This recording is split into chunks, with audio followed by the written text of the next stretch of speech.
Bernardo Arévalo é o novo presidente eleito da Guatemala. Candidato do movimento Semente, ele foi o vencedor do segundo turno das eleições presidenciais. A vitória de Arévalo e do movimento Semente é um resultado significativo no país centro-americano, cuja política historicamente era dominada por setores da direita. Para falar com a gente sobre a eleição de Bernardo Arévalo na Guatemala, nós conversamos agora com Milton Rondó, diplomata aposentado. Milton Rondó, tudo bem? Seja bem-vindo. Prazer te receber aqui no Revista Brasil TVT. O prazer é meu. Muito obrigado pelo convite.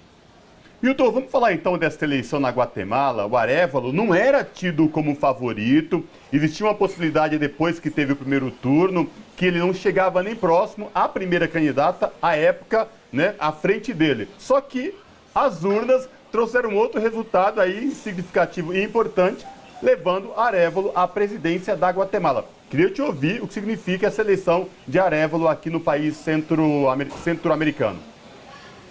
Olha, a América Central, em geral, é um continente martirizado. Se a América do Sul sofreu todo o processo de invasão, tanto da política quanto militarmente, que sofreu por parte do imperialismo, primeiro europeu, depois estadunidense, a América Central sofreu mais ainda. A América Central é, digamos, a área de maior importância geopolítica para os Estados Unidos, Caribe e América Central, Então, enfim, o caso da Guatemala talvez seja o mais emblemático, Quer dizer, aquela invasão de 54, nunca mais permitiu a Guatemala se refazer, num projeto de Estado, num projeto nacional,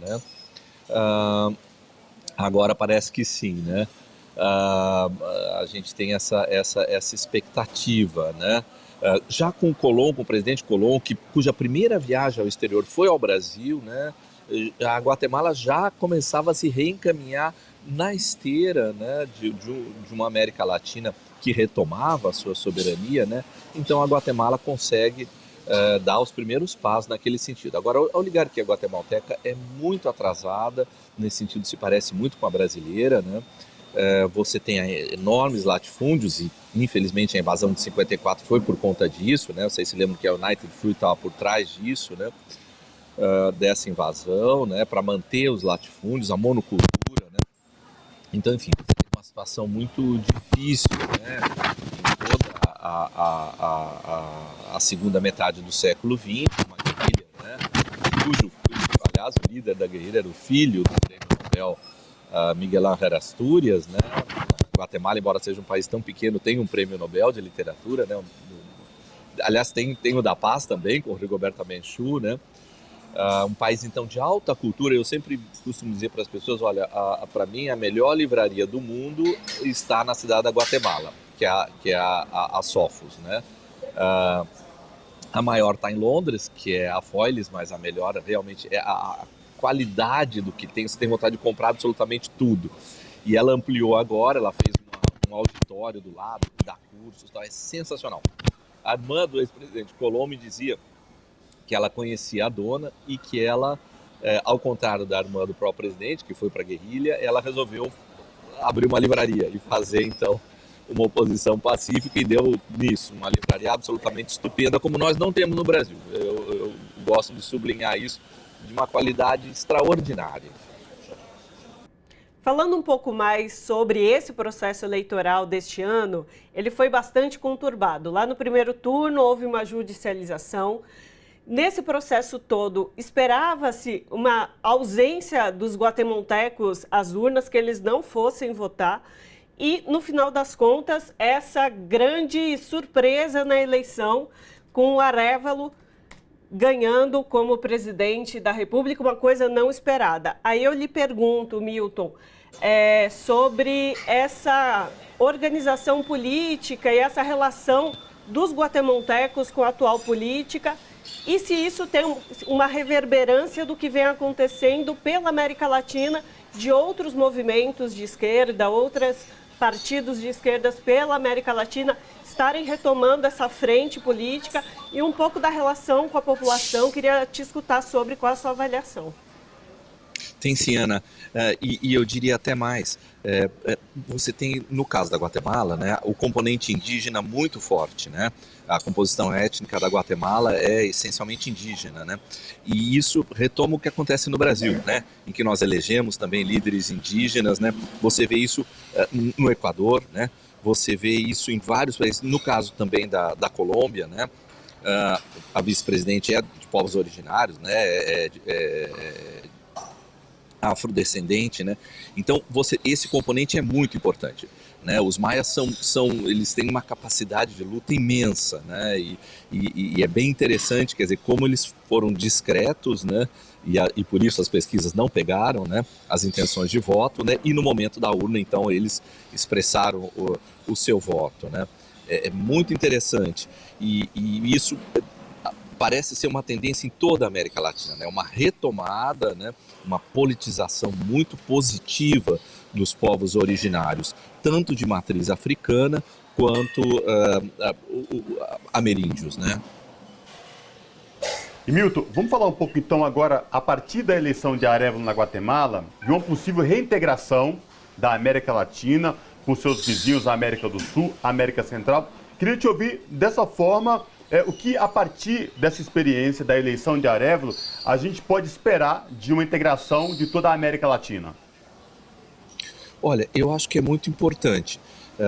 Eu acho que existe um movimento de integração muito evidente. Aliás, do Sul, como nós vimos agora na reunião dos BRICS, né, na África do Sul, né, há um movimento de integração. O parágrafo 16 da Declaração dos BRICS é muito interessante. Para mim é epocal. Diz: soluções africanas para problemas africanos. Isso é sensacional, né? E é exatamente o que a África está tentando fazer, né? Seja na crise da Líbia, que não foi gerada por ela, né? Foi gerada pelos europeus, né? Seja na crise do Sudão, que também é um rebatimento, porque quem está fomentando a milícia no Sudão é um sheik que domina o leste da Líbia, portanto, é também um subproduto da intervenção europeia na Líbia, né? Como o golpe de Estado no Níger, mais recentemente, né? Que eles mesmos estão buscando resolver. Isso é muito interessante, né? E deixando claro que não querem intervenção do Norte na crise do Níger e em outras, né? Então, a gente vê isso também agora na América Latina, né? Agora é muito importante que o Brasil também passe a conhecer mais a América Central, né? O Brasil tem um grande desconhecimento da América Central, mesmo nos governos progressistas não há especialistas em América Central. Você vê, na verdade, durante o segundo governo Lula, em que a política externa era altamente bem avaliada, né?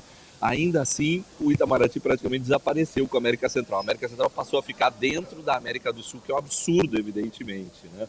Geográfico, né? Parecia uma decisão daquelas da Rainha Vitória, né? Portanto, uma geopolítica bastante capenga, né? Por um país que sequer é líder mundial, né? Então é muito importante que o Itamaraty, enfim, retome os estudos sobre a América Central, que se interesse mais sobre o tema, né?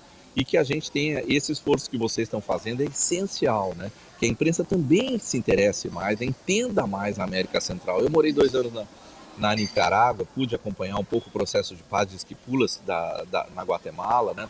O nosso desconhecimento é imenso com relação à América Central. Não é possível haver integração se a gente tiver esse nível de desconhecimento. Aliás, enfim, eu sempre digo isso, não é possível que o mundo se salve dessa efervescência global, como diz já o Guterres, né? Nós já saímos do aquecimento, já estamos na etapa da ebulição, né? Com o desconhecimento que existe, né? Quando você vê um jornal, você assiste um jornal do Norte, você vê o desconhecimento deles com relação a gente, é impressionante. Estamos todos no mesmo barco, só que não nos conhecemos, sequer falamos a mesma língua. Como é que nós vamos nos salvar, né? Então eu acho que é essa um pouco a tônica, né? E isso de fato acontece porque, inclusive, quando eu fui estudar sobre o Arévalo, descobri que, por exemplo, que ele é filho de um já antigo presidente, sim, algo que a gente desconhece aqui. De fato, a gente precisa conhecer cada vez mais sobre os nossos vizinhos aqui do nosso próprio continente.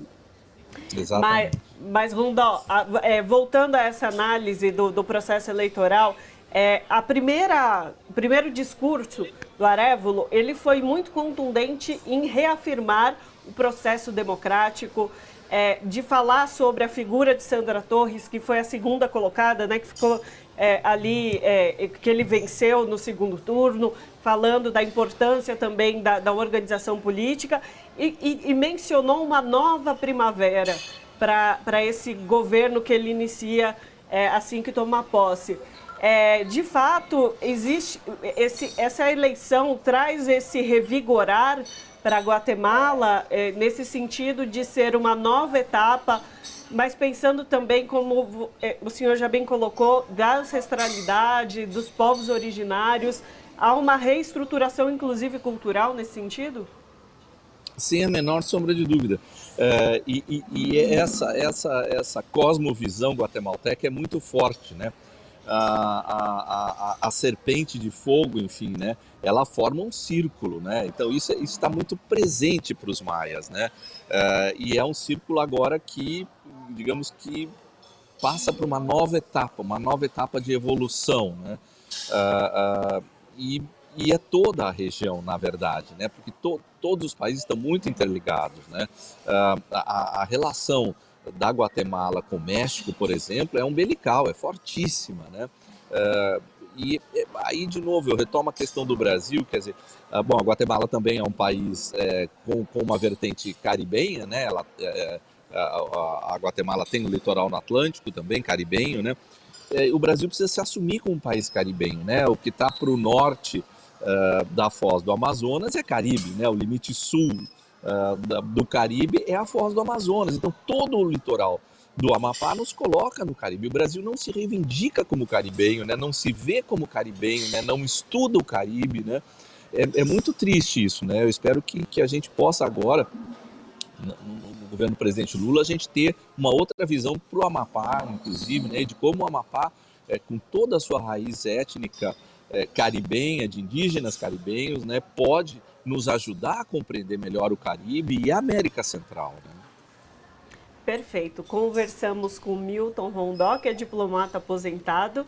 A gente agradece demais, Milton, pela sua participação e por essa verdadeira aula aí de América Central, das organizações e dessa história tão potente, tão importante dos nossos vizinhos aqui do nosso continente, que, obviamente, como o senhor colocou, precisamos nos reaproximar. Exatamente. Eu que agradeço a oportunidade, fico sempre à disposição no que puder colaborar, dialogar e sempre pensando em Paulo Freire, né? Na medida em que a gente ensina, a gente aprende também. Muito obrigado.